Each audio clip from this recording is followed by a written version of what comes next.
Assalamualaikum warahmatullahi wabarakatuh.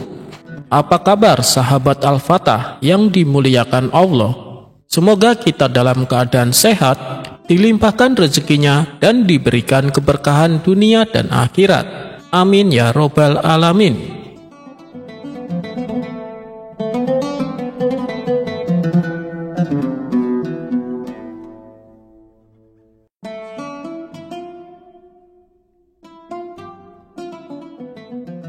Ada cerita kocak ketika Abu Nawas berbuat kesalahan yang membuat Baginda Raja murka.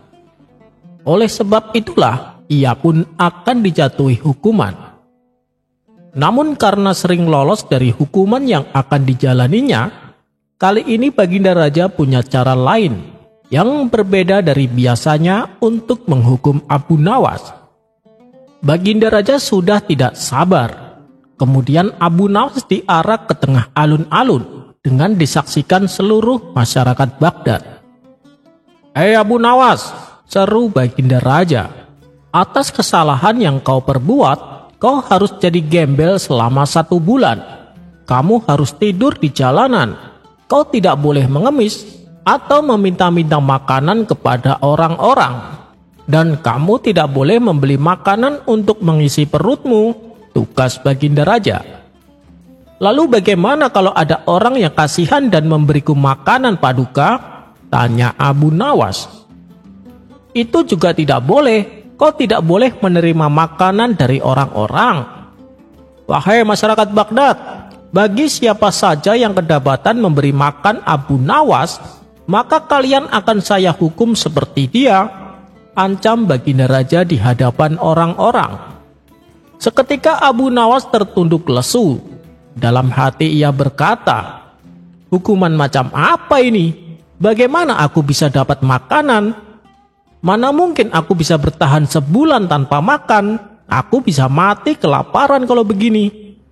Kemudian dengan memberanikan diri, Abu Nawas berkata kepada Baginda Raja, "Ampun Paduka yang mulia, bukankah itu sama saja Paduka menghukum mati hamba?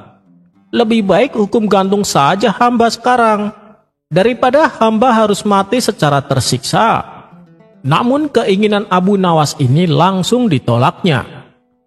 "Tidak Abu Nawas, aku sudah tahu akal busukmu.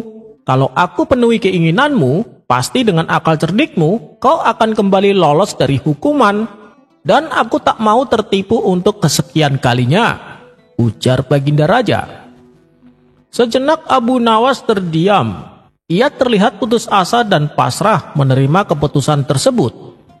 Di saat itulah tiba-tiba terbesit di benaknya sebuah jalan keluar yang akan menolongnya.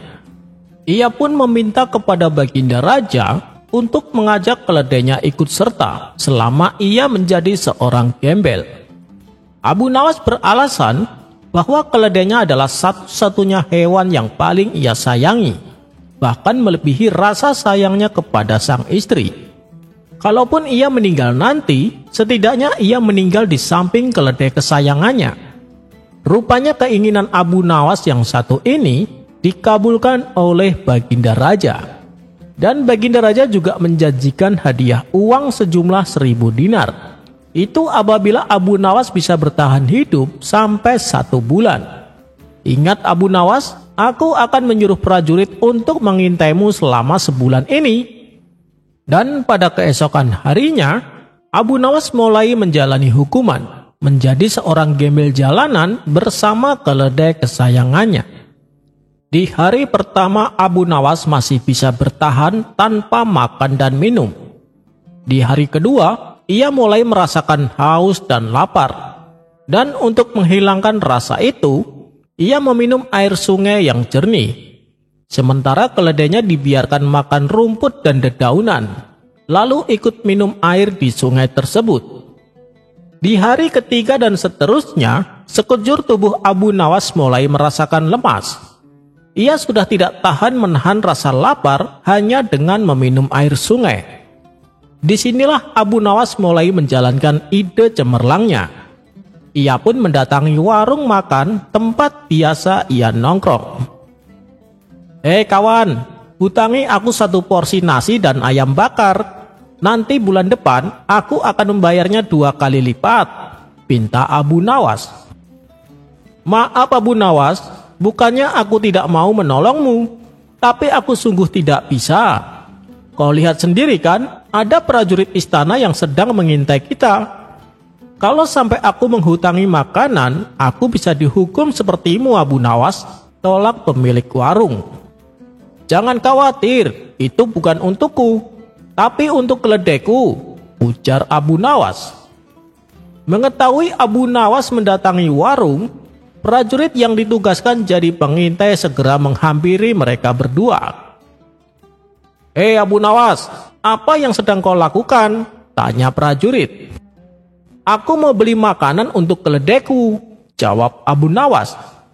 Mana ada keledai makan nasi dan ayam bakar, kata prajurit istana. Aku tahu itu, tapi sepertinya beberapa hari mendatang, ajalku tidak lama lagi menjemput, dan aku akan mati kelaparan. Dan sebelum ini terjadi, aku ingin memberikan keledai kesayanganku hidangan yang enak-enak. Bukankah ini tidak melanggar peraturan? Jelas Abu Nawas. Baiklah, tapi awas, jangan sampai kau berbohong. Dan kau pemilik warung, kalau sampai Abu Nawas ketahuan berbohong, kau akan mendapat hukuman seperti Abu Nawas, ancam prajurit istana. Bagaimana ini Abu Nawas? Aku tidak berani menjual makanan ini padamu, kata pemilik warung gemetaran. Percayalah kawan, aku menghutang makanan ini untuk keledaiku. Apakah aku pernah berkata bohong padamu? Tegas Abu Nawas meyakinkan.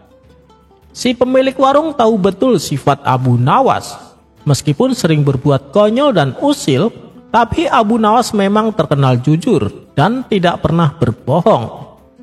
Oleh sebab itulah si pemilik warung pun akhirnya memberi Abu Nawas nasi dan ayam bakar. Hari berikutnya Abu Nawas kembali mendatangi warung tersebut untuk hutang makanan dengan menu yang sama. Hal ini Abu Nawas lakukan selama 1 bulan lamanya. Sedangkan untuk menghadapi cuaca dingin saat malam hari, Abu Nawas tidur sambil memeluk keledainya. Setelah masa hukuman berakhir, maka dipanggillah Abu Nawas menghadap Baginda Raja. Melihat tubuh Abu Nawas yang bertambah gemuk, Baginda Raja menjadi heran. Kamu kenapa malah terlihat segar bugar Abu Nawas? Kamu pasti melanggar larangan, tanya Baginda Raja. Tidak Paduka, selama menjalani hukuman, saya mentaati peraturan, jawab Abu Nawas. Tapi kata prajurit yang aku tugaskan untuk mengintaimu, setiap hari kamu beli nasi dan ayam bakar. Kamu pasti telah berbohong Abu Nawas, hardik Baginda Raja. Saya sama sekali tidak berbohong Paduka. Begini, saya memang membeli makanan, tapi untuk keledaiku. Karena sebelum aku mati kelaparan, aku ingin memberinya makanan yang enak-enak, jelas Abu Nawas. Mana ada keledai makan nasi dan ayam bakar? Apa sebenarnya tujuanmu? Tanya Baginda Raja. Dengan melihat keledaiku makan hidangan tersebut, setidaknya aku bisa mati dengan tenang Paduka, sambil membayangkan kalau aku yang memakan hidangan itu, ujar Abu Nawas. Lalu, apakah keledai itu mau memakannya?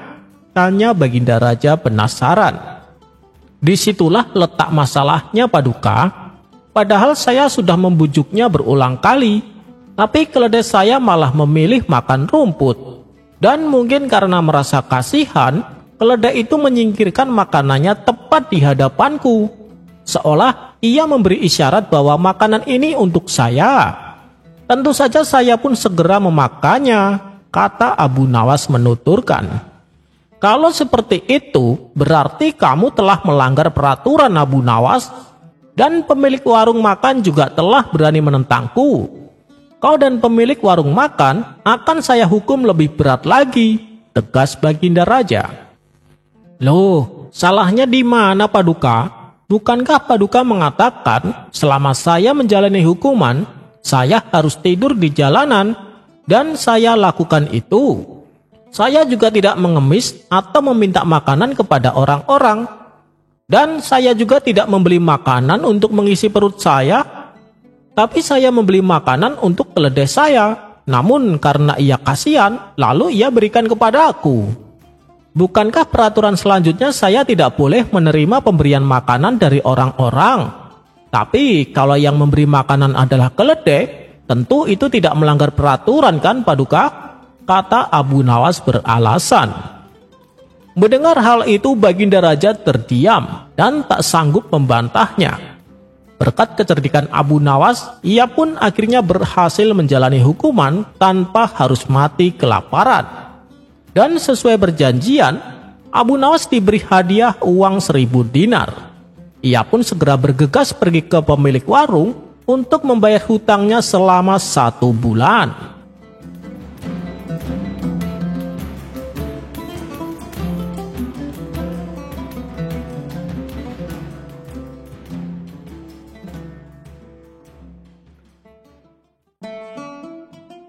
Dikisahkan pada suatu hari, Abu Nawas sedang berjalan-jalan keliling kampung. Ketika memasuki keramaian kota, tiba-tiba dari belakang ada seseorang yang menamparnya. Kemudian orang tersebut segera berlari sekencang mungkin. Abu Nawas tentu saja kaget bukan main. Ia pun berteriak memanggil orang tersebut. "Hei, apa maksudmu?" Orang itu pun menoleh ke arah Abu Nawas. Lelaki itu baru tersadar bahwa dia telah menampar orang yang salah. Ia pun segera menghampiri Abu Nawas. "Maafkan saya, Tuan. Saya kira Tuan adalah musuh saya," kata si lelaki. "Oh, tidak bisa. Persoalan ini harus dibawa ke pengadilan," balas Abu Nawas. Abu Nawas pun membawa lelaki itu ke rumah Tuan Hakim. Ketika sidang telah dimulai, Abu Nawas mengajukan tuntutannya. Ia meminta keadilan atas apa yang telah ia alami. Tuan Hakim lalu berkata, "Dengan ini, saya perintahkan Abu Nawas menampar balik si pelaku."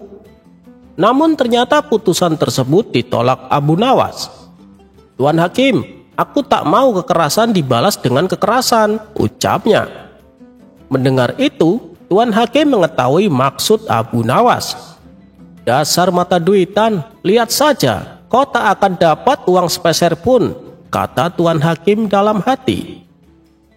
"Wahai Abu Nawas, lalu apa yang kau inginkan?" tanya Tuan Hakim pura-pura tidak tahu.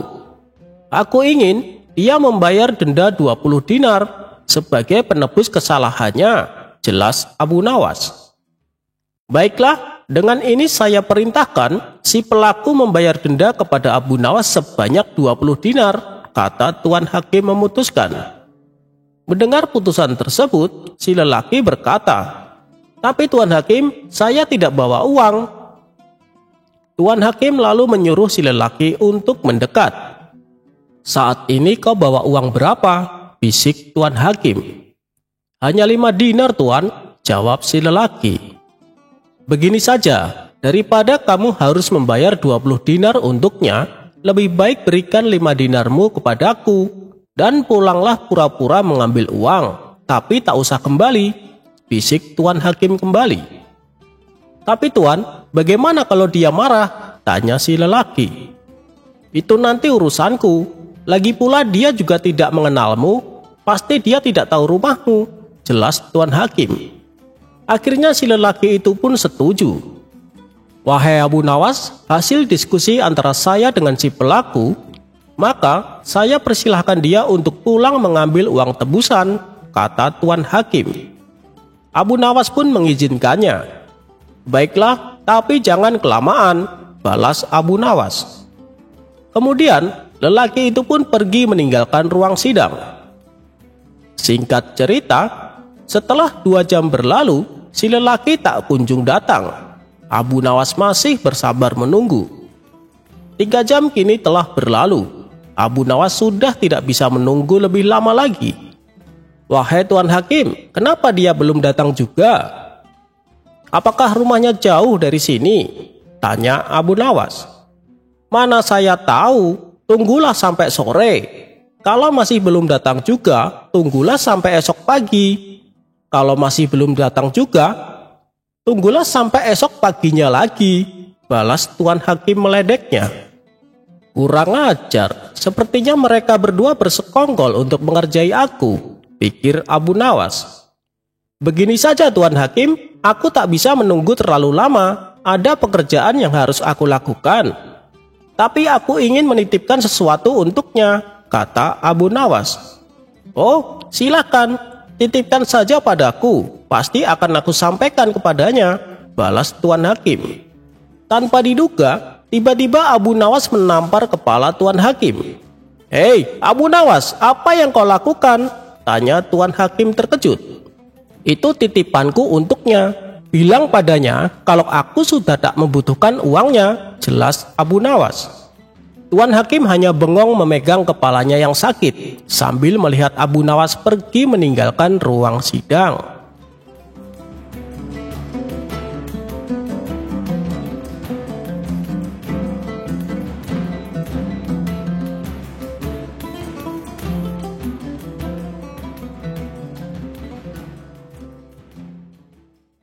Diceritakan Abu Jahil sedang merencanakan pesta perkawinan untuk putrinya. Karena pesta yang akan diadakan terbilang megah, tentunya butuh biaya yang cukup besar. Setelah Abu Jahil berunding dengan istri, mereka berdua lalu memutuskan untuk menjual sapinya yang sedang bunting. Keesokan harinya, pergilah Abu Jahil ke pasar hewan dengan membawa sapi miliknya. Sesampainya di sana, ia menawarkan sapinya kepada orang-orang, berharap ada yang berminat membelinya. Tapi sayang, sampai hari menjelang siang, sapi Abu Jahil tak kunjung laku. Sepertinya rencanaku mengadakan pesta akan gagal, batin Abu Jahil. Tidak berapa lama, kebetulan Abu Nawas melintas di pasar hewan. Melihat Abu Jahil juga berada di situ, Abu Nawas pun menghampirinya. Kamu lagi ngapain di sini? Tanya Abu Nawas. Aku mau menjual sapi, Abu Nawas. Tapi sampai sekarang belum laku, jawab Abu Jahil. Sapi kamu ini kan bagus dan besar. Masa sih tidak ada yang berminat? Mungkin harga yang kamu tawarkan terlalu tinggi. Makanya orang-orang tidak mau membeli, ujar Abu Nawas. Iya sih, harganya saya naikin sedikit. Karena sapiku ini sedang bunting, Abu Nawas, tutur Abu Jahil. Oh, jadi itu penyebabnya. Sini, serahkan saja padaku. Aku akan menjualkannya untukmu, kata Abu Nawas. Abu Jahil pun lalu memasrahkan sapinya kepada Abu Nawas. Ayo, siapa yang mau beli sapi ini? Badannya besar dan sehat. Harganya hanya 120 dinar, teriak Abu Nawas. Kemudian salah seorang menghampiri untuk coba menawarnya. Sapi seperti ini wajarnya dihargai 100 dinar. Masa sampai 120 dinar, ucap orang tersebut. Ini sapi sedang bunting, Tuan, makanya harganya saya naikin, kata Abu Nawas menjelaskan. Benarkah? Baiklah, saya mau beli sapi ini, balas orang tersebut. Akhirnya, berkat bantuan Abu Nawas, sapi milik Abu Jahil berhasil terjual. Uang hasil penjualannya lalu Abu Nawas berikan kepada Abu Jahil. Tuh kan, sapinya cepat laku. Makanya kalau jual sapi, jangan lupa memberitahu kelebihannya juga, tutur Abu Nawas. Terima kasih Abu Nawas, hal itu tidak terpikirkan olehku, balas Abu Jahil. Oh iya, ngomong-ngomong, kenapa kau menjual sapimu? Tanya Abu Nawas. Begini Abu Nawas, uangnya mau saya gunakan untuk acara pesta pernikahan putriku, jawab Abu Jahil. Oh begitu ya, memangnya kamu sudah punya calon untuk putrimu itu? Tanya Abu Nawas kembali. Itu soal gampang Abu Nawas, yang penting saya sudah punya uang untuk mengadakan pesta yang megah dan meriah, jawab Abu Jahil. Maka pulanglah Abu Jahil menemui istrinya. Wahai istriku, sapinya sudah laku dijual, dan kita tak perlu lagi pusing memikirkan biaya pesta, kata Abu Jahil kegirangan. Begitu juga dengan sang istri, ia pun turut bahagia mendengarnya. Sekarang kita tinggal mencari calon suami untuk putri kita. Besok malam, undanglah semua teman-temanmu. Siapa tahu di antara mereka punya anak laki-laki yang cocok untuk jadi menantu kita. kata Abu Jahil kepada sang istri. Singkat cerita, pada malam berikutnya, seluruh tamu undangan telah berkumpul di rumah Abu Jahil. Istri Abu Jahil lalu berkata di depan tamu undangan yang tidak lain adalah teman-temannya sendiri. Para hadirin sekalian, rencananya saya akan mengadakan pesta besar-besaran untuk perkawinan putriku, tapi aku masih bingung mencari calon suami untuk putriku itu. Barangkali di antara kalian ada yang punya anak laki-laki yang mau menikah dengan anakku, tutur istri Abu Jahil. Mendengar hal itu, para tamu undangan langsung tertarik. Di antara mereka ada juga yang saling berbisik. Anak putrinya kan cantik sekali, sayang aku tidak punya anak laki-laki. Yang lain pun menimpali. Aku punya anak laki-laki, sayangnya ia sudah menikah. Aku juga punya anak laki-laki, tapi sayang ia sudah bertunangan, saut yang lain juga. Karena belum ada tamu yang merespon tawaran tersebut, Abu Jahil mengira para tamunya tidak ada satupun yang berminat. Maka, tiba-tiba Abu Jahil berdiri dan berkata di hadapan para tamunya, "Yang terpilih sebagai calon suami anakku adalah pemuda yang sangat beruntung. Karena putriku bukan hanya cantik, tapi dia juga sedang bunting 2 bulan. Mendengar hal itu, sontak para tamu undangan terkejut dibuatnya. Begitu juga dengan istri Abu Jahil. Akibat perkataannya, semua tamu undangan langsung membubarkan diri. Tentu saja mereka tidak mau menikahkan anaknya dengan anak Abu Jahil. Betapa marah dan kecewanya sang istri kepada Abu Jahil selaku suaminya. "Kamu ini kenapa sih? Kenapa bicara sembarangan?" bentak sang istri. "Memangnya saya salah apa?" tanya Abu Jahil keheranan. "Anak kita kan masih perawan, kenapa kamu bilang sedang bunting 2 bulan? Kata sang istri penuh emosi. "Iya, saya tahu anak kita masih perawan, tapi tujuannya kan baik, supaya yang menikah dengan anak kita merasa beruntung," ujar Abu Jahil. "Beruntung apanya? Kamu malah membuat acaranya berantakan," kata sang istri bertambah emosi. "Kenapa sih kamu sampai berkata seperti itu?" tanya sang istri merasa heran. "Begini, tadi siang waktu aku menjual sapi di pasar, tidak ada seorang pun yang mau membelinya. Padahal sapinya besar dan sehat. Lalu datang Abu Nawas membantuku. Dia lantas memberitahu kepada orang-orang kalau sapi yang aku bawa sedang bunting 2 bulan. Tidak butuh waktu lama, sapinya langsung laku terjual. Makanya saya pakai cara Abu Nawas supaya putri kita cepat laku," kata Abu Jahil dengan polosnya. Sang istri langsung menepuk jidat dengan penjelasan Abu Jahil.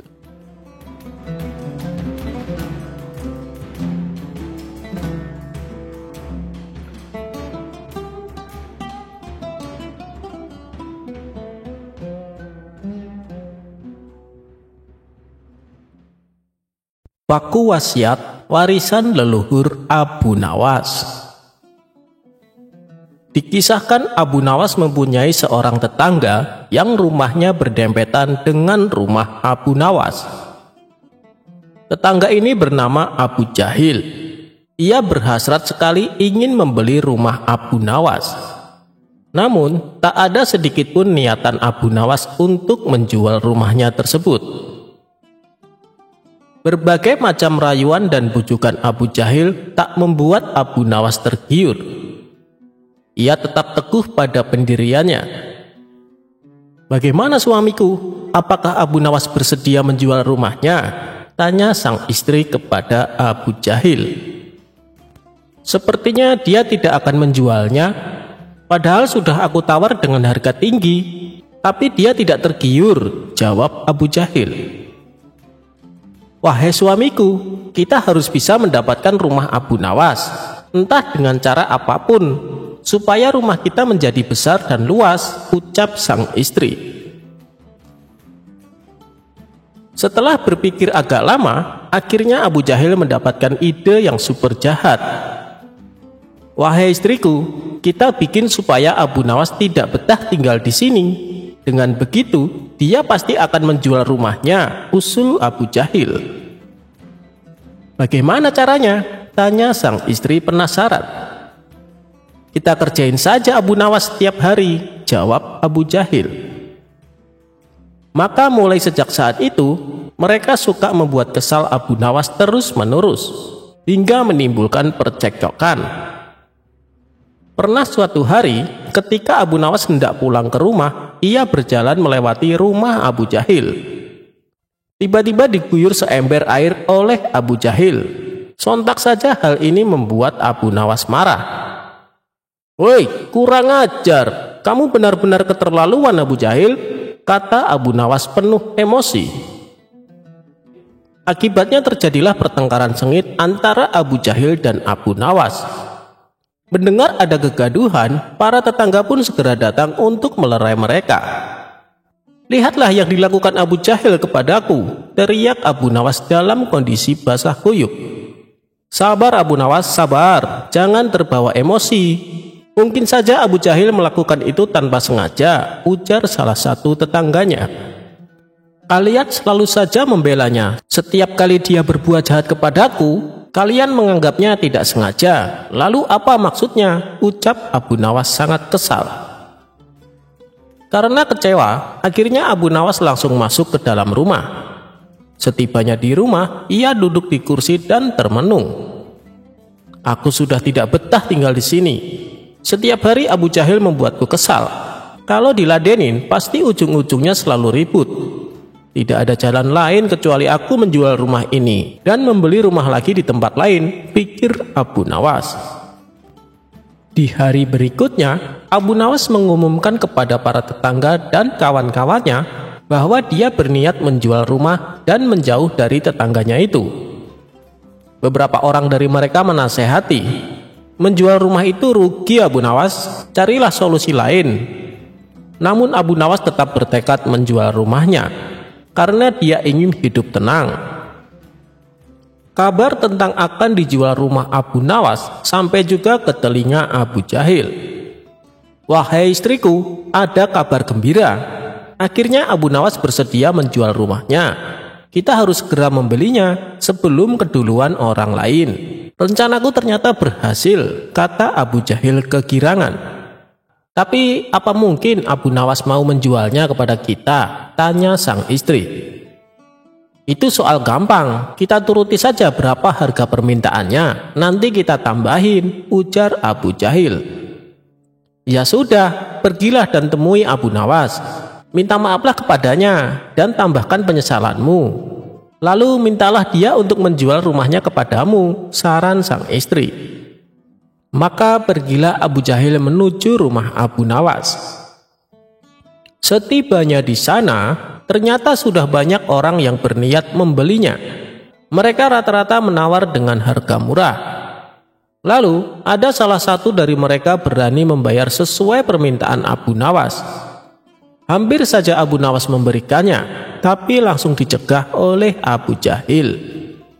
"Tunggu dulu Abu Nawas, jangan kau jual dulu. Aku tahu selama ini aku selalu membuatmu kesal. Aku sungguh-sungguh minta maaf. Aku tak menyangka kau akan sampai menjual rumahmu. Aku turut menyesal Abu Nawas," ucap Abu Jahil berpura-pura sedih. "Bila engkau berkenan menjual rumahmu kepadaku, aku akan membelinya sesuai harga permintaanmu," rayu Abu Jahil. Sejenak Abu Nawas terdiam. "Tapi aku akan menjualnya dengan harga mahal Abu Jahil," ujar Abu Nawas. "Sudah, katakan saja kepadaku Abu Nawas, berapa harga yang kau minta, aku akan menambahinya," balas Abu Jahil. "Baiklah, aku akan menjualnya kepadamu, tapi ada syaratnya," ucap Abu Nawas. "Utarakan saja kepadaku apa syaratnya?" tanya Abu Jahil. "Jadi begini, di rumahku ini ada sebuah paku wasiat yang sangat berharga. Aku tidak akan memindahkannya, apalagi sampai menjualnya. Karena paku tersebut adalah warisan dari ayahku, dan ayahku mendapatkan dari warisan kakekku. Paku itu sangat dibanggakan oleh kakek dan ayahku, sampai-sampai mereka berdua berwasiat kepadaku agar tidak boleh melalaikannya," tutur Abu Nawas menjelaskan. Semua orang yang hadir heran dan bertanya, "Sebuah paku? Apa kami tidak salah dengar Abu Nawas?" Dengan percaya diri, Abu Nawas kembali berkata, "Ya, benar, sebuah paku. Tapi itu bukan sembarang paku. Paku tersebut adalah paku warisan yang harus aku jaga. Aku bersedia menjual rumah asalkan paku tersebut tetap di tempatnya. Dengan demikian, kapan saja aku berhak melihat dan memastikan keberadaannya." Mendengar persyaratan tersebut, Abu Jahil tidak keberatan. "Tidak masalah Abu Nawas, kapanpun kamu mau, kamu boleh menengok paku wasiatmu. Kalau boleh tahu, di mana tempat paku tersebut?" tanya Abu Jahil. "Paku tersebut tertancap di ruang makan," jawab Abu Nawas. Mereka berdua lalu menandatangani jual beli rumah dengan ketentuan syarat yang diajukan Abu Nawas. Abu Jahil senang bukan main karena dia berhasil membeli rumah Abu Nawas. Beberapa hari kemudian, saat waktu sarapan pagi, Abu Nawas mendatangi rumahnya yang sudah ia jual dan masuk ke ruang makan hanya untuk menengok pakunya tersebut. Melihat kehadiran Abu Nawas, Abu Jahil dan istrinya yang sedang sarapan mengajaknya untuk makan bersama. Tentu saja dengan senang hati Abu Nawas menerimanya. Begitu juga saat jam makan siang, Abu Nawas kembali datang dengan alasan yang sama, yaitu menengok paku wasiatnya. Karena Abu Jahil dan istrinya sedang makan siang, ia kembali mengajak Abu Nawas untuk makan siang bersama mereka. Lagi-lagi tawaran tersebut disambut hangat oleh Abu Nawas. Dan ketika malam tiba, saatnya bagi Abu Jahil dan istrinya makan malam, Abu Nawas kembali datang dengan alasan menengok paku wasiatnya itu. Abu Jahil dan istrinya yang sedang makan malam kembali mengajak Abu Nawas untuk makan bersama. Begitulah seterusnya. Hampir setiap hari Abu Nawas datang ketika saat waktunya makan. Hal ini lama-lama membuat Abu Jahil dan istrinya merasa terganggu. Tapi mereka tak berani melarangnya, sebab mereka telah menyepakati perjanjian tersebut saat membeli rumah Abu Nawas. Bahkan setiap Abu Jahil dan istrinya akan tidur malam, mereka selalu diganggu oleh kedatangan Abu Nawas. Akhirnya Abu Jahil tak tahan dengan kelakuan Abu Nawas. Kemarahannya ia lampiaskan kepada istrinya, sehingga terjadi pertengkaran antara Abu Jahil dan sang istri. Abu Jahil pun merasa menyesal telah membeli rumah Abu Nawas. Keesokan harinya, ketika Abu Nawas datang, Abu Jahil berkata, "Hei Abu Nawas, silahkan kamu beli kembali rumahmu ini. Aku sudah tidak tahan dengan kelakuanmu." Abu Nawas pun menjawab, "Dengar ya Abu Jahil, pantang bagiku untuk membeli sesuatu yang sudah aku jual." Abu Jahil lalu mencoba menawarkannya kepada orang lain, tapi tidak satu pun yang bersedia karena mereka tahu resikonya. Terpaksa Abu Jahil mengembalikan rumahnya kepada Abu Nawas tanpa meminta ganti uang sepeser pun.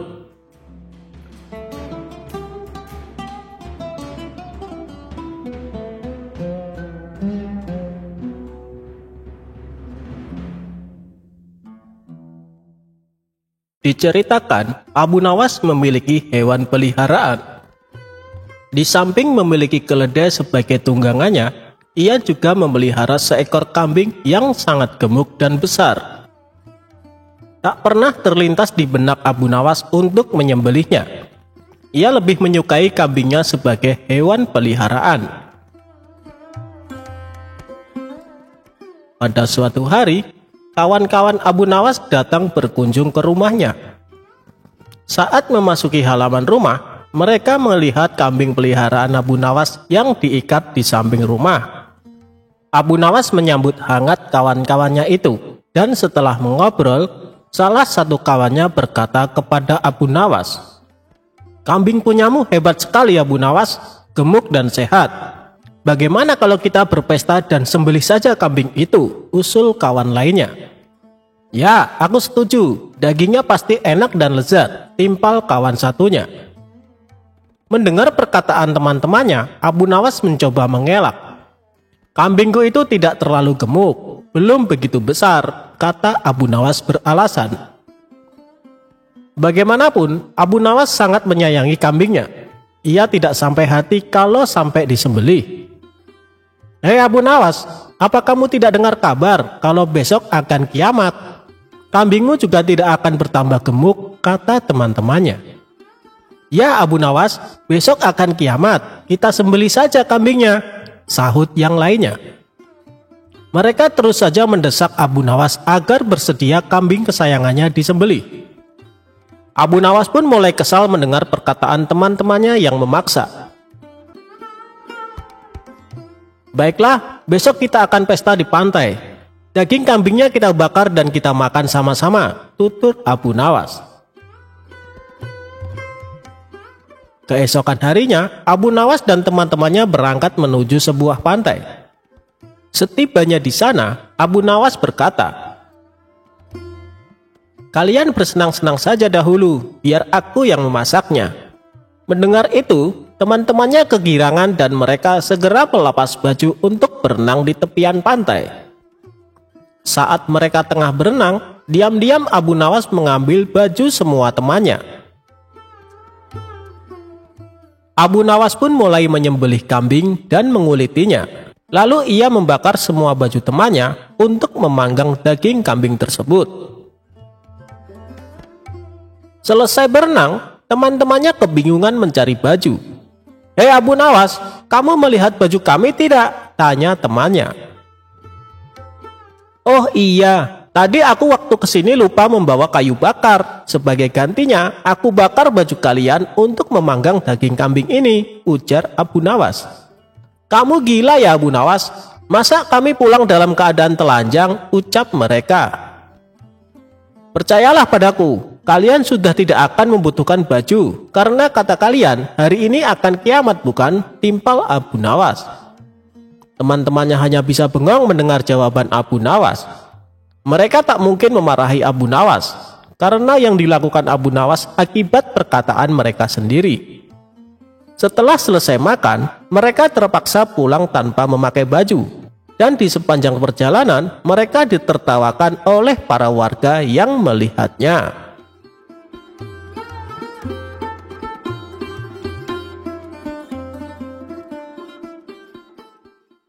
Abu Nawas mencari jarum yang hilang. Alkisah, pada suatu hari, Abu Nawas mencari sesuatu di halaman rumahnya yang penuh dengan pasir. Ternyata Abu Nawas mencari jarum.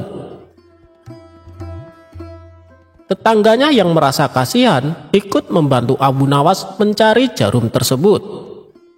Tetapi selama 1 jam lebih mereka mencari jarum tersebut tidak juga mereka temukan.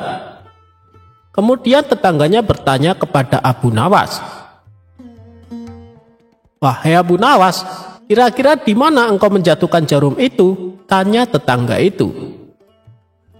"Jarumnya sih jatuh di dalam rumah," jawab Abu Nawas. "Loh, maksudnya bagaimana? Kalau jarum itu jatuh di dalam rumah, mengapa engkau mencarinya di luar rumah?" tanya tetangga tersebut keheranan. "Karena di dalam rumah tampak gelap, sedangkan di luar terang," jawab Abu Nawas tanpa dosa. Kisah ini selesai sampai di sini, singkat namun penuh makna.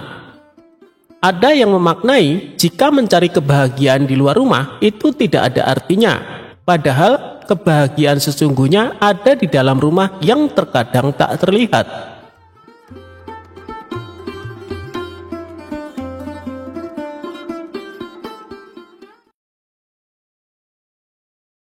Dengan sebatang tongkat, Abu Nawas kerjai peramal palsu sampai minta ampun.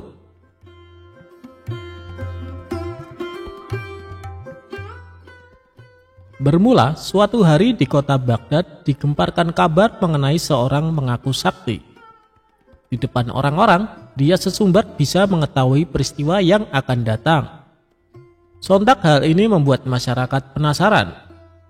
Lalu beberapa di antara mereka ada yang sengaja datang untuk minta diramal nasibnya oleh si peramal palsu. Dengan ekspresi layaknya orang sakti, orang tersebut memberitahu kepada pasiennya tentang nasib yang akan terjadi di kemudian hari. Orang yang mengaku sakti itu cukup pintar mengolah kata. Sebab apabila ramalannya tidak sesuai kenyataan, dia beralasan karena si pasien telah melanggar aturan, sehingga nasib baiknya tidak kunjung datang. Anehnya ada saja orang percaya dengan bualan si peramal palsu. Alhasil, rumahnya kini banyak didatangi pasien yang ingin diramal masa depannya. Hal ini membuat Abu Nawas resah. Ia ingin sekali memberi pelajaran kepada si peramal palsu tersebut. Setelah berpikir lama, akhirnya sosok cerdik ini menemukan ide untuk mengerjai orang yang mengaku sakti itu.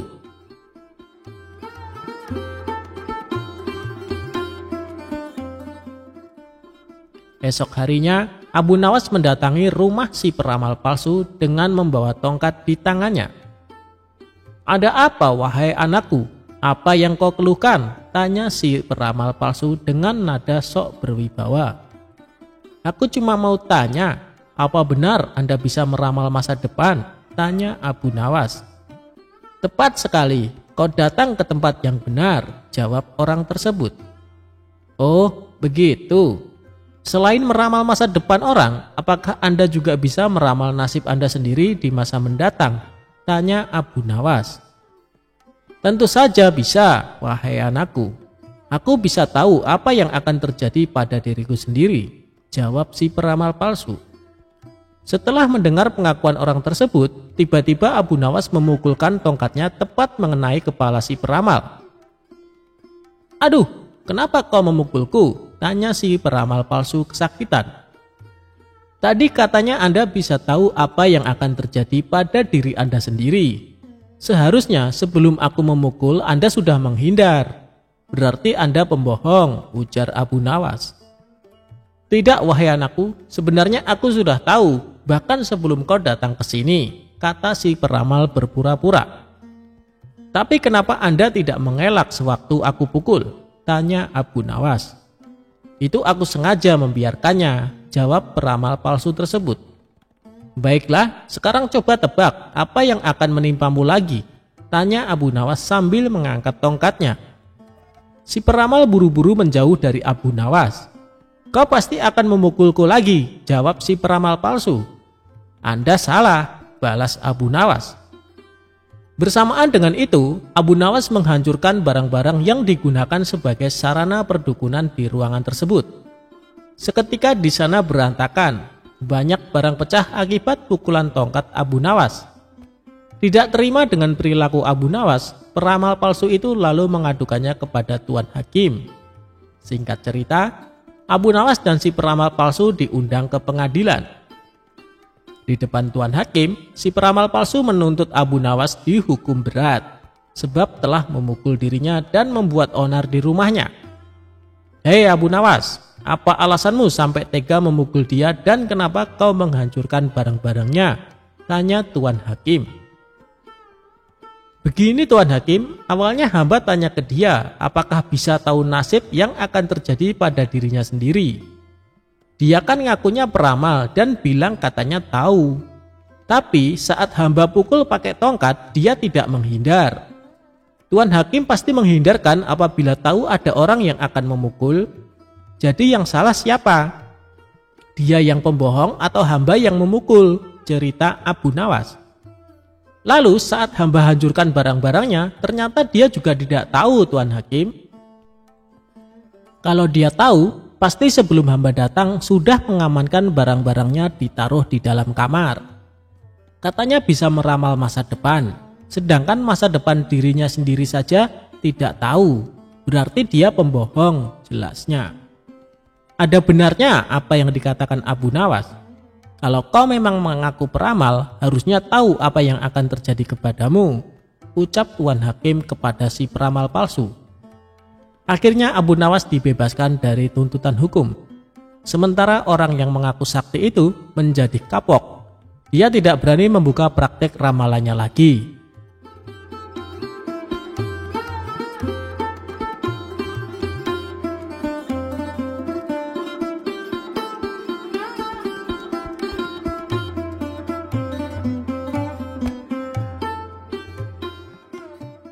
Memasukkan unta ke dalam lubang jarum.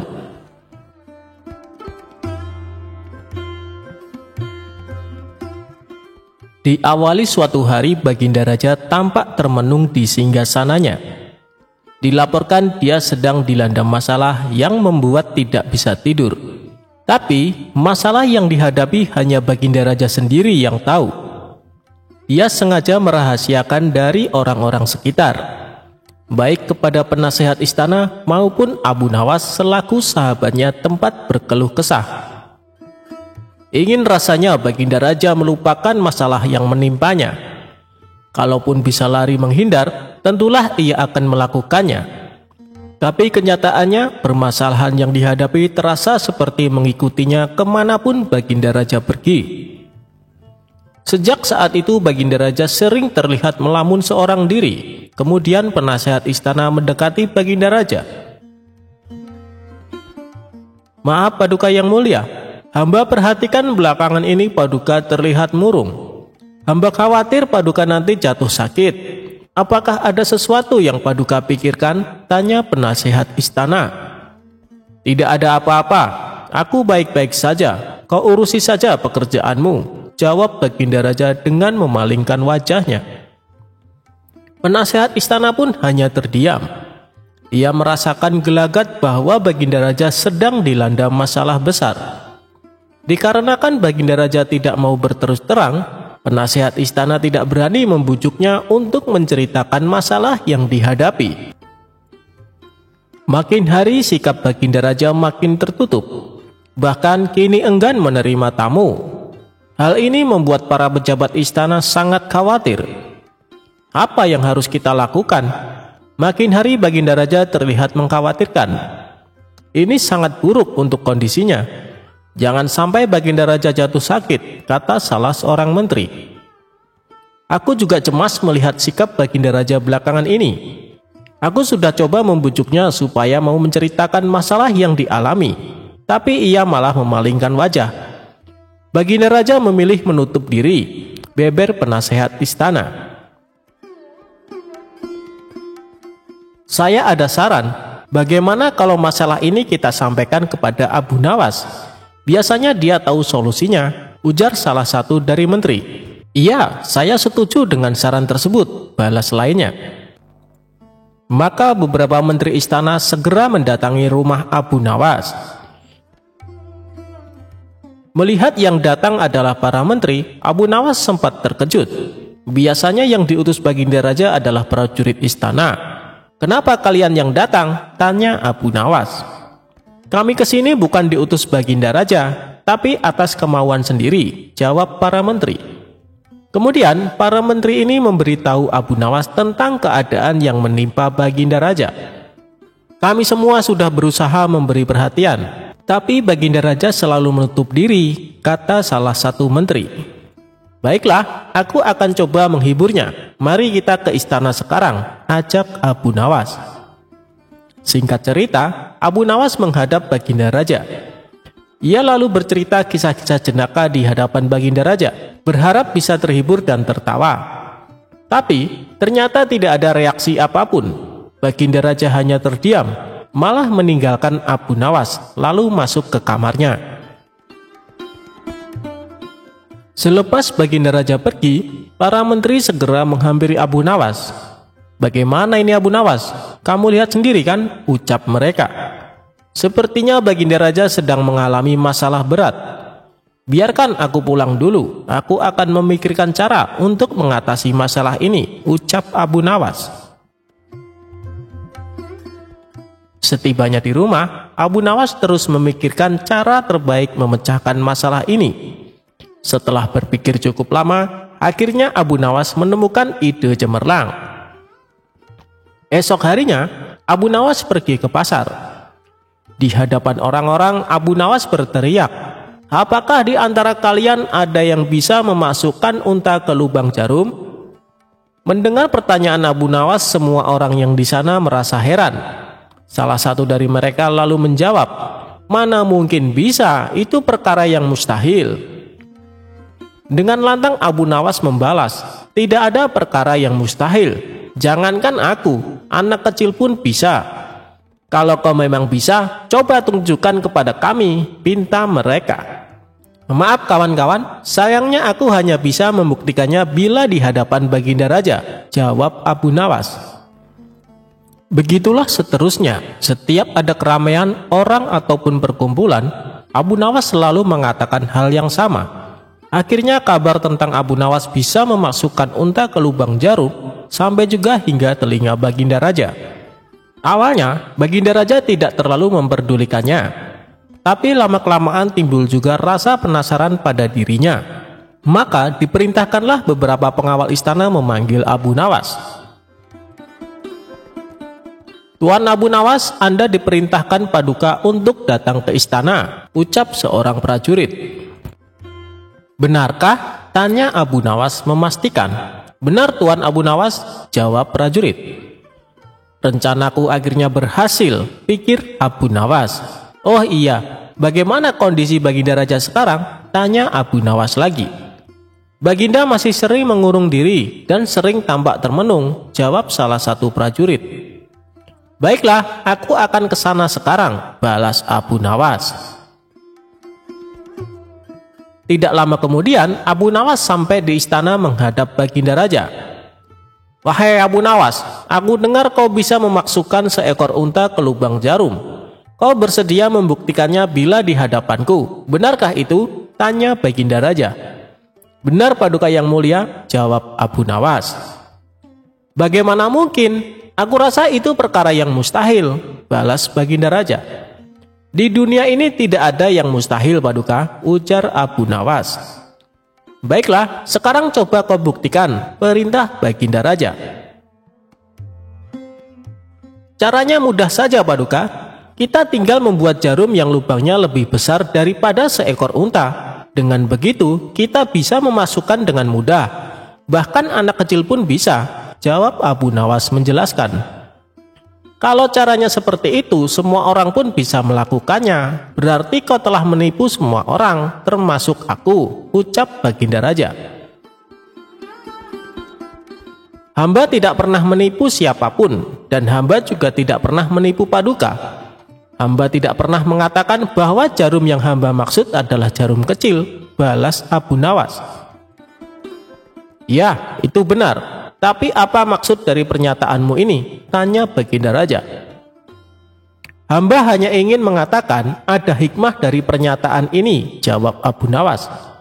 Hikmah? Hikmah dari mana? Tanya Baginda Raja heran. Bukankah tadinya Baginda Raja tidak percaya kalau hamba bisa memasukkan unta ke lubang jarum? Tapi setelah hamba jelaskan, Baginda Raja baru mempercayainya. Begitu juga dengan permasalahan yang sedang kita hadapi. Sebesar apapun masalah, sebesar apapun bebannya, tapi kalau hati kita lebih besar, hati kita lebih luas saat menghadapinya, maka semua masalah akan terasa lebih ringan. Itulah gambaran seekor unta bila dimasukkan ke lubang jarum. Sepintas saat kita menghadapinya pasti itu mustahil dilakukan. Tapi bila hati kita luas dan besar, maka pikiran kita juga akan mengikuti. Dan pada akhirnya, masalah yang kita anggap mustahil diatasi menjadi mudah dan ringan untuk dijalani. Bagaimana kita akan bisa tenang bila kita menghadapi masalah dengan hati yang sempit? Tutur Abu Nawas. Seketika Baginda Raja terdiam. Ia terus merenungi ucapan Abu Nawas. Suasana pun mendadak menjadi hening. Tidak berapa lama, Baginda Raja pun berkata, Terima kasih Abu Nawas, kau telah menyadarkanku. Selama ini aku memang sedang dilanda masalah dan hatiku sempit menghadapinya. Sehingga pikiranku juga ikut menjadi buntu, ujar Baginda Raja.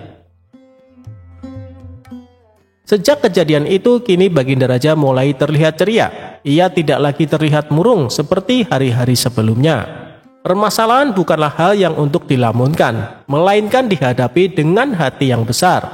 Maka akan tercipta solusi dari sebuah pemikiran yang jernih.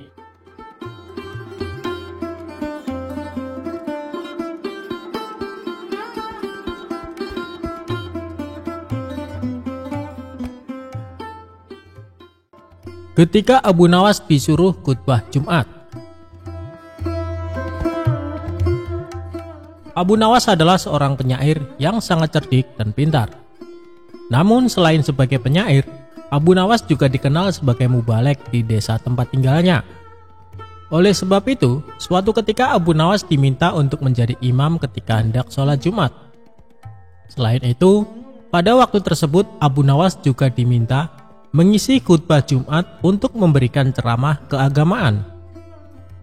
Setelah mandi dan berpakaian rapi, Abu Nawas pun mulai melangkahkan kakinya menuju ke masjid.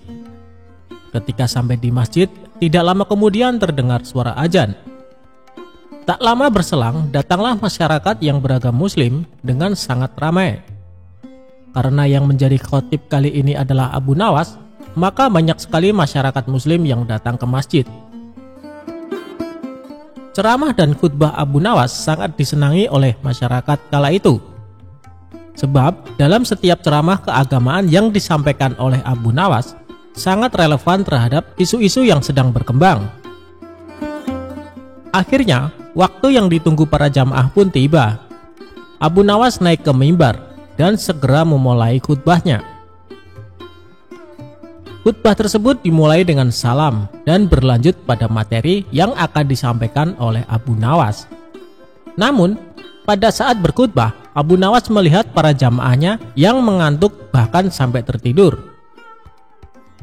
Melihat hal itu, kemudian Abu Nawas berteriak, "Api! Api! Api!" dengan sangat keras. Hal tersebut sontak membuat para jamaah sangat terkejut dan berdiri mencari keberadaan api tersebut. Bahkan ada juga jamaah yang hanya saling pandang satu sama lainnya. Kemudian ada salah seorang jamaah yang menanyakan, "Di mana apinya?" kepada Abu Nawas. Walau ada jamaah yang berkata demikian, tapi Abu Nawas tetap melanjutkan khutbahnya. Kemudian keluarlah perkataan dari Abu Nawas, jika ada api yang dahsyat di neraka bagi mereka yang lalai dalam beribadah. Maksud dari teriakan api, api, api dari Abu Nawas adalah api neraka tersebut. Barang siapa yang lalai dalam beribadah, maka ia akan merasakan panasnya api neraka. Usai melakukan ceramah tentang api neraka, kemudian Abu Nawas menutup khutbahnya dengan lantunan doa-doa. Setelah itu, Abu Nawas memimpin sholat Jumat dengan khusyuk dan diikuti oleh para jamaah. Ketika salat, para jamaah masih teringat dan terngiang-ngiang dengan api neraka yang dikatakan oleh Abu Nawas dalam khutbahnya.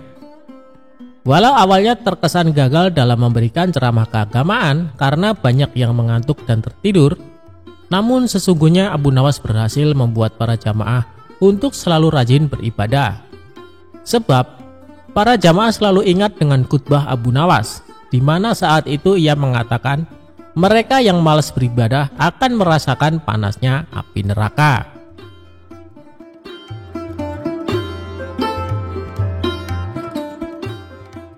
Cara Abu Nawas merubah rumah sempit terasa luas. Sudah lama Abu Nawas tidak dipanggil ke istana untuk menghadap baginda. Abu Nawas juga sudah lama tidak muncul di kedai teh. Kawan-kawan Abu Nawas banyak yang merasa kurang bergairah tanpa kehadiran Abu Nawas. Tentu saja keadaan kedai tak semarak karena Abu Nawas si pemicu tawa tidak ada. Suatu hari ada seorang laki-laki setengah baya ke kedai dan menanyakan Abu Nawas. Ia mengeluh bahwa ia tidak menemukan jalan keluar dari masalah pelik yang dihadapi. Salah seorang teman Abu Nawas ingin mencoba menolong. "Cobalah utarakan kesulitanmu kepadaku, barangkali aku bisa membantu," kata kawan Abu Nawas. "Baiklah, aku mempunyai rumah yang sangat sempit, sedangkan aku tinggal bersama istri dan ke-8 anak-anakku. Rumah itu kami rasakan terlalu sempit, sehingga kami tidak merasa bahagia," kata orang itu membeberkan kesulitannya. Kawan Abu Nawas tidak mampu memberikan jalan keluar. Begitu juga dengan yang lainnya.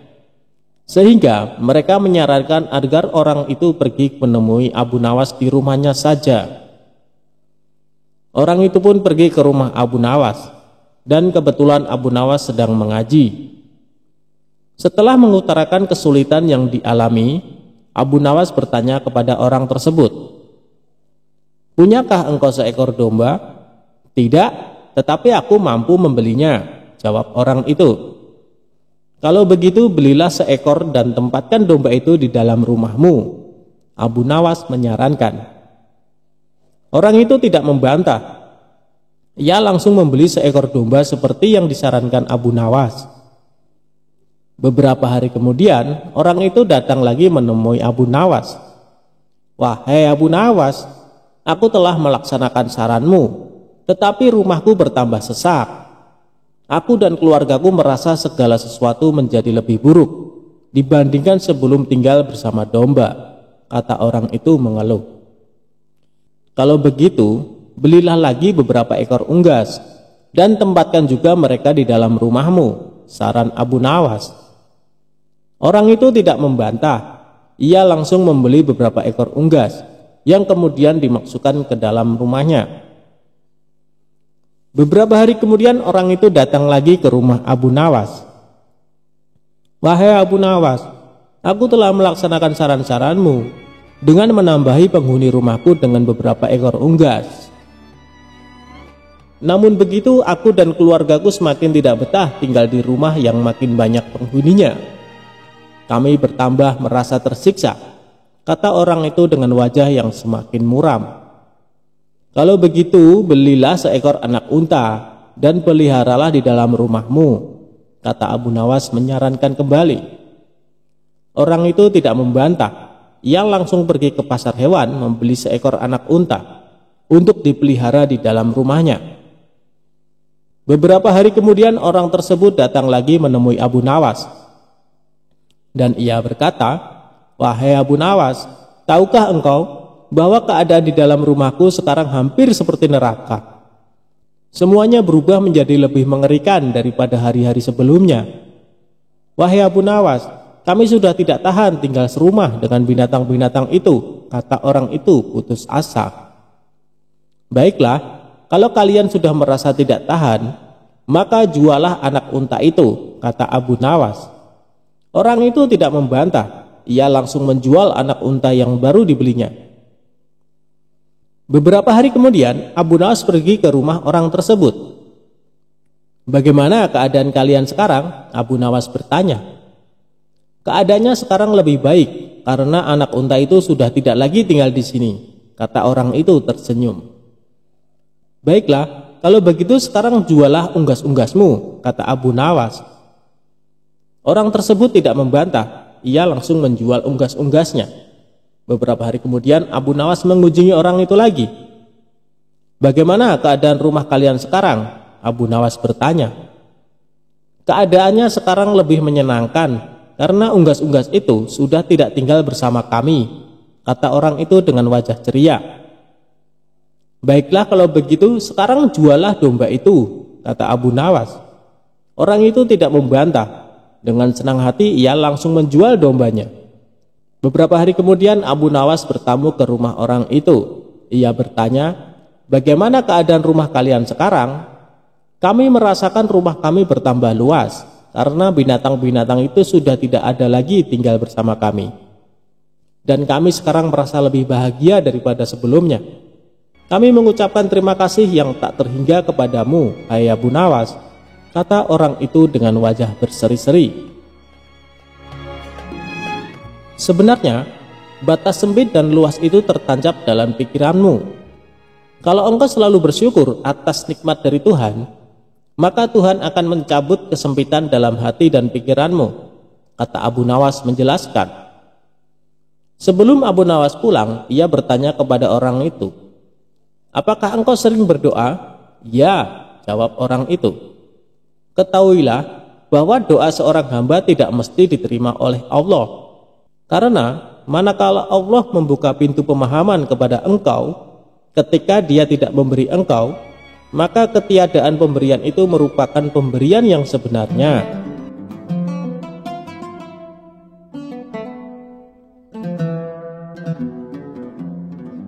Abu Nawas divonis mati gara-gara buang air besar di sungai. Pembelaannya bikin hati raja luluh.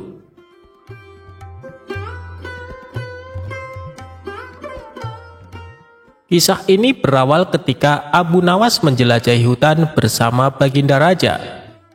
Kala itu, Raja mengajak Abu Nawas untuk mengawal dirinya. Di sepanjang perjalanan ke hutan, mereka berdua dan beberapa pengawal menyusuri sungai. Raja mengingatkan kepada Abu Nawas dan para pengawalnya soal undang-undang kebersihan lingkungan. Salah satu pasal undang-undang tersebut berisi, dilarang buang air besar di sungai kecuali raja atau seizin raja. Pelanggaran atas pasal ini adalah hukuman mati.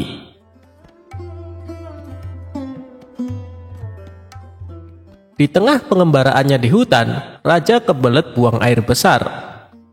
Dikarenakan di dalam hutan, raja terpaksa BAB di sungai yang airnya mengalir ke arah utara. Ketika raja buang air besar, Abu Nawas ikut BAB juga di sebelah selatan raja. Begitu raja melihat ada kotoran lain selain kotorannya, dia langsung marah. Belakangan diketahui yang buang hajat adalah Abu Nawas. Demi hukum, Abu Nawas dibawa ke pengadilan. Ia divonis hukuman mati. Namun, sebelum hukumannya dilaksanakan, Abu Nawas diberi kesempatan untuk membela diri. Raja yang mulia, saya rela dihukum mati, tapi saya akan sampaikan alasan kenapa ikut buang air besar bersama raja. Itu adalah bukti kesetiaanku kepada raja, karena sampai kotoran raja pun harus aku kawal dengan kotoranku. Itulah pembelaanku dan alasanku, Baginda Raja. Hukumlah aku, jelas Abu Nawas. Tak pelak pledoi tersebut membuat raja terharu. Abu Nawas yang tadinya divonis mati, akhirnya diampuni dan diberi hadiah oleh Baginda Raja.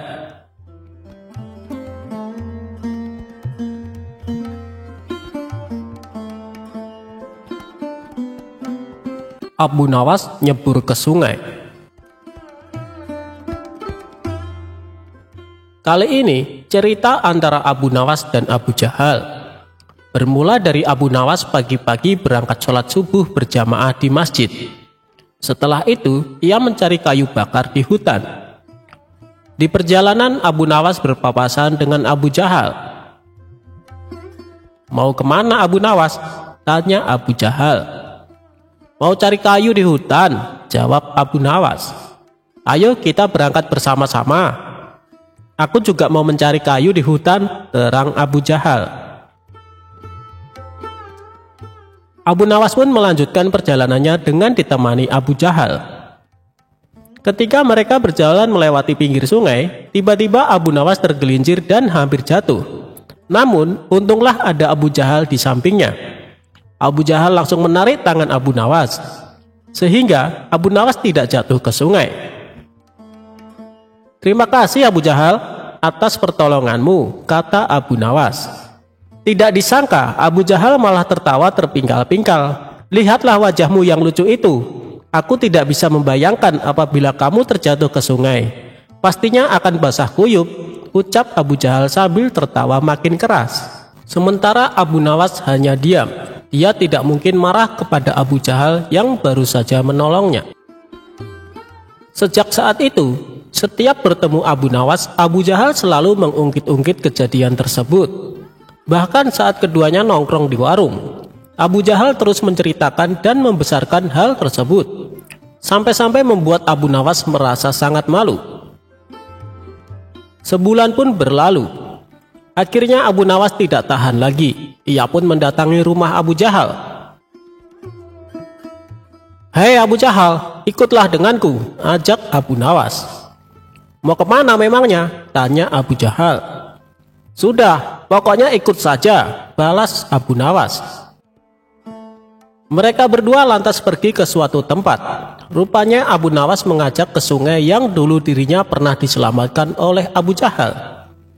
Setibanya di sana, dengan masih berpakaian lengkap, Abu Nawas langsung menjatuhkan diri ke sungai. Dalam keadaan basah kuyup, Abu Nawas berkata, "Lihatlah, aku sekarang sudah basah kuyup, seperti jika engkau tidak menolongku. Jadi berhentilah mempermalukanku di depan orang-orang," pinta Abu Nawas. Abu Jahal yang mulai menyadari kekeliruannya segera meminta maaf kepada Abu Nawas.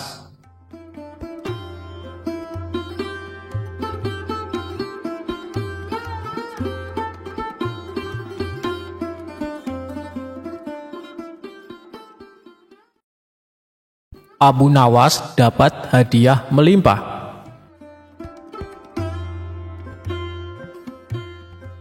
Cerita lucu Abu Nawas kali ini bermula ketika suatu hari Baginda Raja memerintahkan semua menteri untuk berkumpul di istana.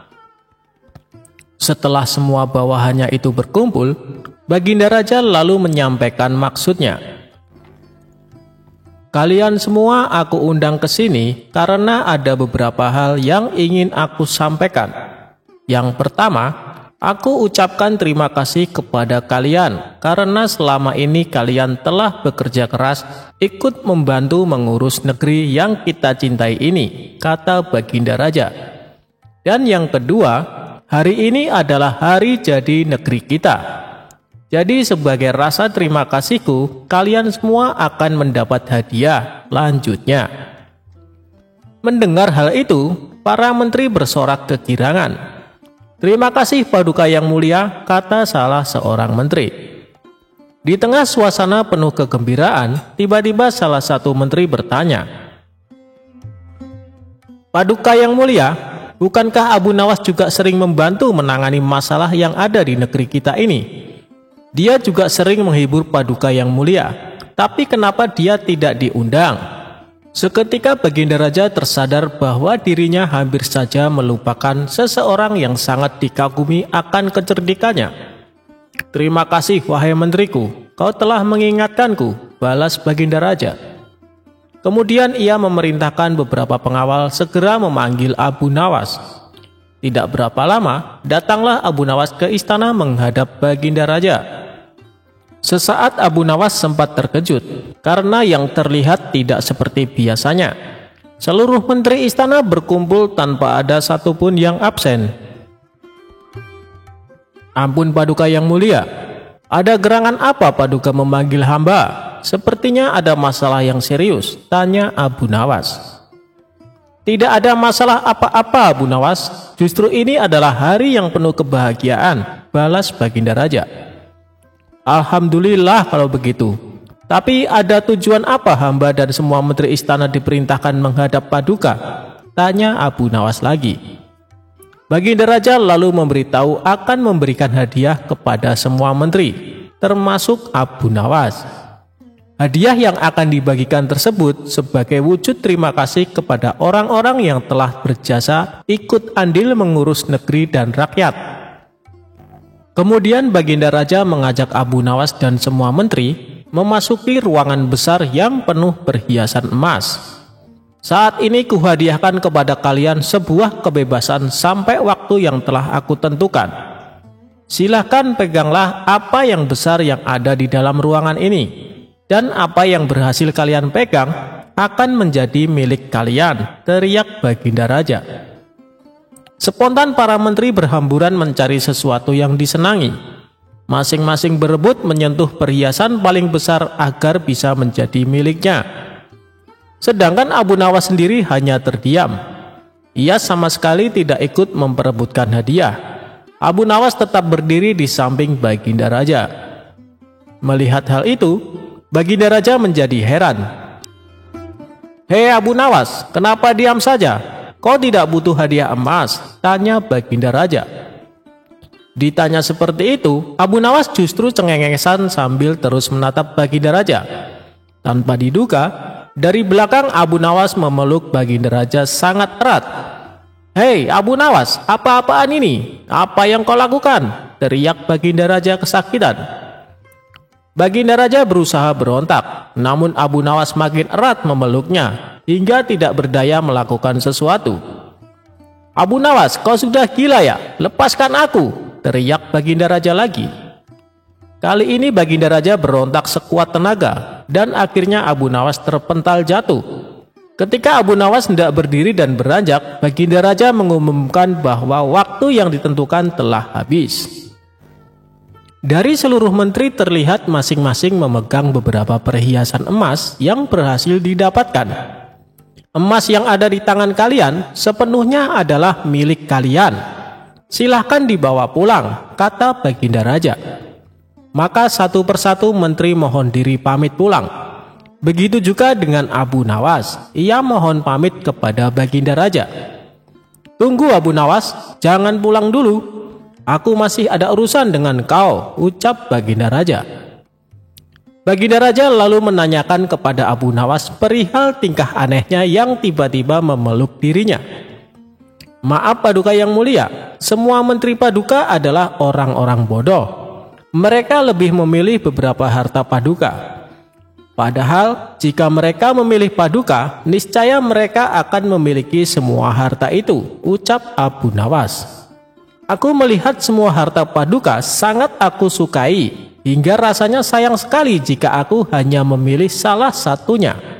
Maka aku memeluk Paduka yang mulia, agar Paduka menjadi milikku dan aku bisa memiliki semuanya, imbuhnya menjelaskan. Maksudmu bagaimana Abu Nawas? Tanya Baginda Raja kebingungan. Begini Paduka yang mulia, kebanyakan manusia bodoh di dunia ini lebih memilih harta dunia ketimbang pemilik sejatinya, yaitu Allah Subhanahu wa Ta'ala. Banyak manusia berlomba-lomba hanya untuk mendapatkan sebagian kecilnya saja. Padahal kalau dia mau memilih dan memiliki Allah, niscaya bukan hanya semua yang ada di muka bumi ini yang akan menjadi miliknya, melainkan Allah pun akan menjadi miliknya. Jika Allah telah menjadi miliknya, semuanya akan ia dapatkan. Itulah alasan saya kenapa hamba memeluk Paduka. Dengan begitu, hamba telah memiliki Paduka. Jadi semua yang Paduka miliki, kini menjadi milikku juga. Termasuk istana dan harta seisinya. Papar Abu Nawas sambil cengengesan. Kamu memang cerdik Abu Nawas, puji Baginda Raja. Maka sebagai hadiahnya, Baginda Raja mempersilahkan Abu Nawas untuk memilih sendiri. Ia mempersilahkan Abu Nawas mengambil hadiah sebanyak yang diinginkan. Akhirnya, tanpa bersusah payah, Abu Nawas bisa mendapatkan hadiah emas yang lebih banyak daripada menteri-menteri istana.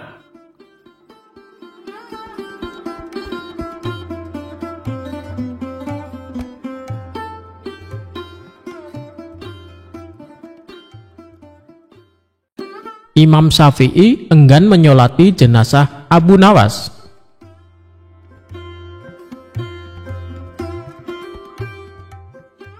Abu Nawas dengan nama lengkap Abu Ali Al-Hasan bin Hani Al-Hakimi dikenal sebagai seorang penyair Arab yang sangat lihai.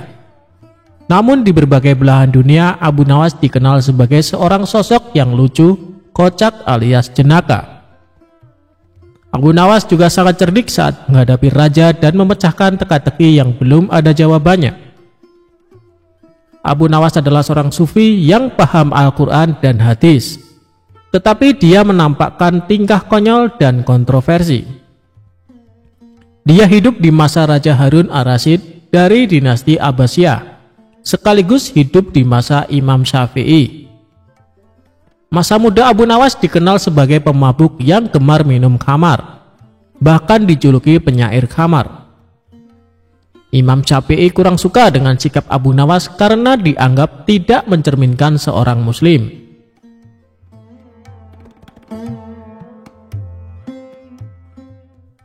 Suatu ketika Abu Nawas meninggal dunia, dan kabar kematiannya sampai ke penjuru seantero negara Iran.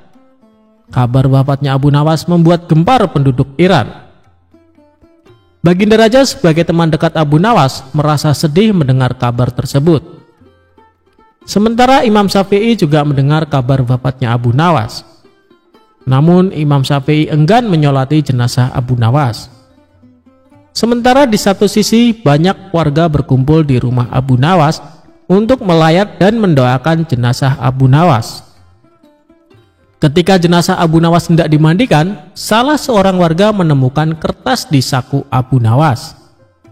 Kertas tersebut ternyata berisi syair Abu Nawas yang ditulis terakhir kali sebelum beliau meninggal dunia. Adapun isi syair tersebut sebagai berikut.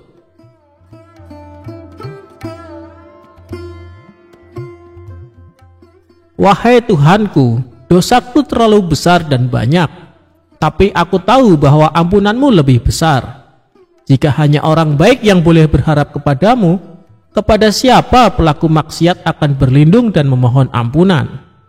Aku berdoa kepadamu seperti yang engkau perintahkan, dengan segala kerendahan dan kehinaanku. Jika kau tampik tanganku, lantas siapa yang memiliki kasih sayang? Hanya harapan yang ada padaku ketika aku berhubungan denganmu dan keindahan ampunanmu, dan aku pasrah setelah ini.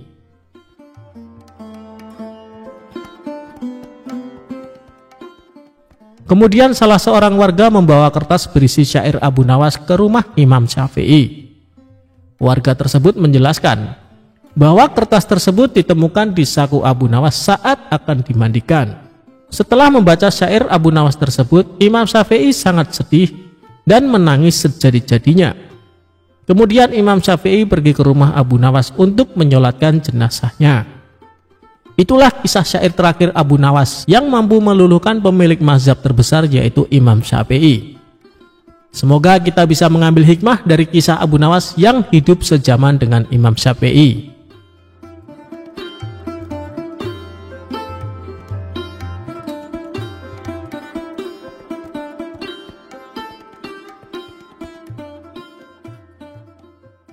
Abu Nawas sayembara bawa air laut tawar.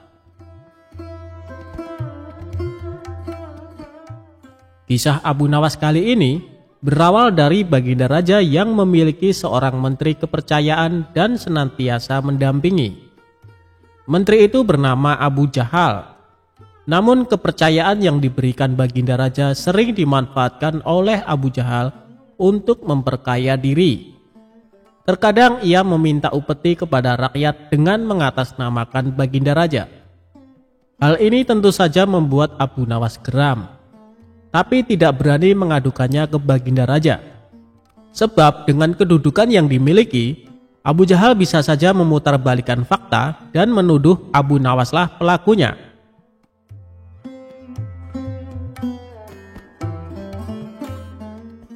Seiring berjalannya waktu, penasehat istana meninggal dunia. Baginda raja sangat kehilangan dan belum bisa menemukan penggantinya. Jadi untuk sementara waktu, jabatan penasehat istana masih kosong, belum ada yang mendudukinya. Kesempatan ini segera dimanfaatkan Abu Jahal. Ia ingin sekali menduduki jabatan tersebut. Dengan begitu, ia bisa lebih leluasa mempengaruhi baginda raja. Segala cara Abu Jahal lakukan. Di depan baginda raja, Abu Jahal terus mencari muka agar terpilih menjadi penasehat istana. Tapi sayangnya ambisi Abu Jahal ini harus kandas di tengah jalan. Karena tidak berapa lama, baginda raja justru memilih Abu Nawas untuk jadi penasehat istana.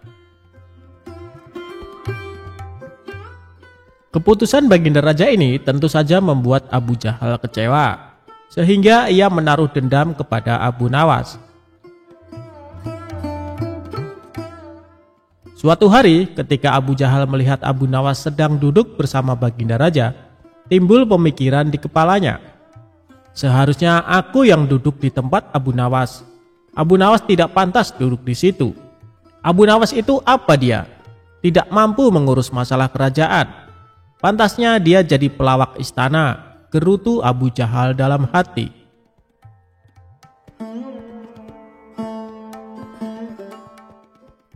Merasa kecewa dengan keputusan baginda raja, Abu Jahal lalu menyampaikan keberatan. Pada suatu hari, saat baginda raja sedang duduk sendirian di singgasananya, Abu Jahal menghadap dan berkata, "Ampun Paduka yang mulia, hamba izin menghadap baginda raja." Baginda raja terkejut melihat Abu Jahal yang tiba-tiba menghadapnya. "Ada apa Abu Jahal? Apa yang ingin kau sampaikan?" tanya baginda raja. "Ampun Paduka yang mulia, hamba rasa Abu Nawas tidak pantas menjabat sebagai penasehat istana. Karena menurut hamba, dia tidak tahu apa-apa soal negara. Abu Nawas itu apa keahliannya? Cuma melucu," tutur Abu Jahal. Tapi bukankah Abu Nawas terkenal cerdas? Dia juga seorang yang jujur, ujar Baginda Raja. Apakah Paduka sudah meragukan kejujuran saya? Tanya Abu Jahal. Bukan seperti itu, kamu kan sudah menduduki jabatan menteri istana. Jadi wajar kalau Abu Nawas yang mengisi jabatan penasehat istana, jawab Baginda Raja. Tapi hamba lebih berpengalaman Paduka yang mulia. Apalagi mengenai kenegaraan, hamba juga ahli berperang. Tubuh hamba kekar dan perkasa. Lalu hamba sudah lama berbakti kepada Baginda Raja. Hamba rasa hambalah yang lebih pantas menjadi penasehat istana, ucap Abu Jahal. Melihat ambisi Abu Jahal yang begitu besar ingin menjadi penasehat istana, Baginda Raja akhirnya membuat keputusan. Ia ingin mengadakan sayembara antara Abu Nawas dan Abu Jahal. Maka dipanggillah Abu Nawas untuk datang ke istana. Singkat cerita, Abu Nawas pun datang menghadap Baginda Raja.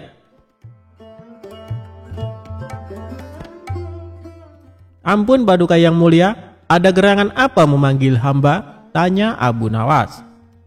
Hei Abu Nawas, Abu Jahal sangat menginginkan jabatan penasehat istana. Dia minta supaya jabatanmu diganti olehnya. Tapi aku juga tidak mungkin memecatmu begitu saja. Biar adil, maka aku putuskan akan mengadakan sayembara untuk kalian berdua. Siapa yang jadi pemenangnya, maka dialah yang berhak menjadi penasehat istana, jelas Baginda Raja. Sejenak Abu Nawas terdiam dan berpikir, Abu Jahal pasti punya rencana busuk. Jangan sampai dia jadi penasehat istana. Bisa-bisa rakyat makin tertindas oleh kelakuannya, pikir Abu Nawas. Ampun Paduka yang mulia, kalau boleh tahu sayembara apa yang hendak diberikan? Tanya Abu Nawas. Aku ingin masing-masing dari kalian membawakan 1 gentong air laut, tapi yang rasanya tawar, perintah Baginda Raja. Abu Nawas dan Abu Jahal langsung terkejut mendengar permintaan Baginda Raja yang aneh itu. Sekarang pulanglah kalian berdua dan besok kembali ke sini dengan membawa air laut yang rasanya tawar, kata Baginda Raja melanjutkan. Sesampainya di rumah, Abu Nawas terus memikirkan dan mencari tahu keberadaan laut yang airnya tawar. Mana ada air laut yang rasanya tawar? Orang secerdik apapun tidak akan bisa melakukannya, pikir Abu Nawas. Sementara itu Abu Jahal mulai berbuat curang. Ia memasukkan air sumur ke gentong untuk dibawanya ke istana. Baginda Raja pasti percaya meskipun aku berkata bohong. Karena aku tahu, aku adalah menterinya yang paling dipercaya, kata Abu Jahal dalam hati.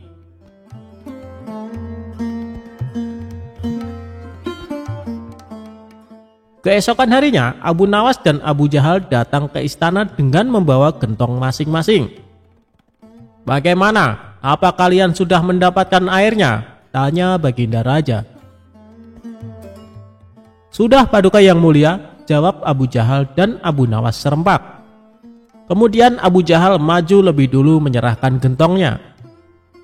Ini Paduka, air laut permintaan Paduka, ucap Abu Jahal. Baginda Raja lalu mencicipi air yang dibawa Abu Jahal. Bagus Abu Jahal, air ini rasanya tawar. Tapi benarkah ini berasal dari laut? Tanya Baginda Raja. Benar sekali Paduka, hamba sengaja mengambilnya dari laut yang tidak diketahui oleh banyak orang, jawab Abu Jahal penuh percaya diri.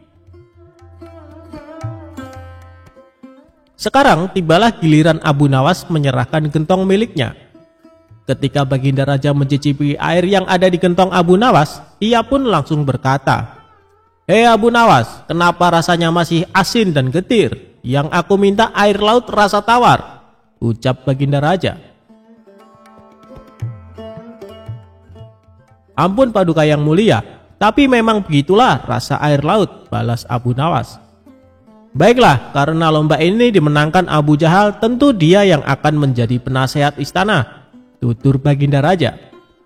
Mendengar itu Abu Jahal sangat kegirangan, sudah tidak sabar ingin menduduki jabatan tersebut. Ternyata sangat mudah mengelabuhi Baginda Raja, pikir Abu Jahal.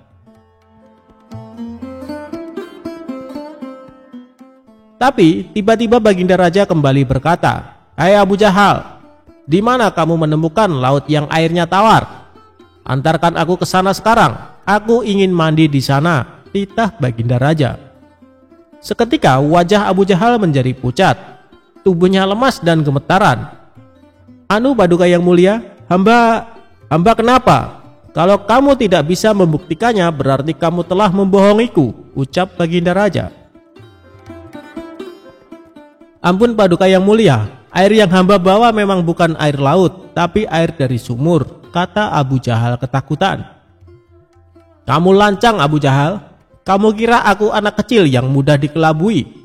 Karena kamu telah berani berbohong, maka sebagai hukumannya kamu bukan hanya gagal jadi penasehat istana, tapi juga akan dipecat dari menteri.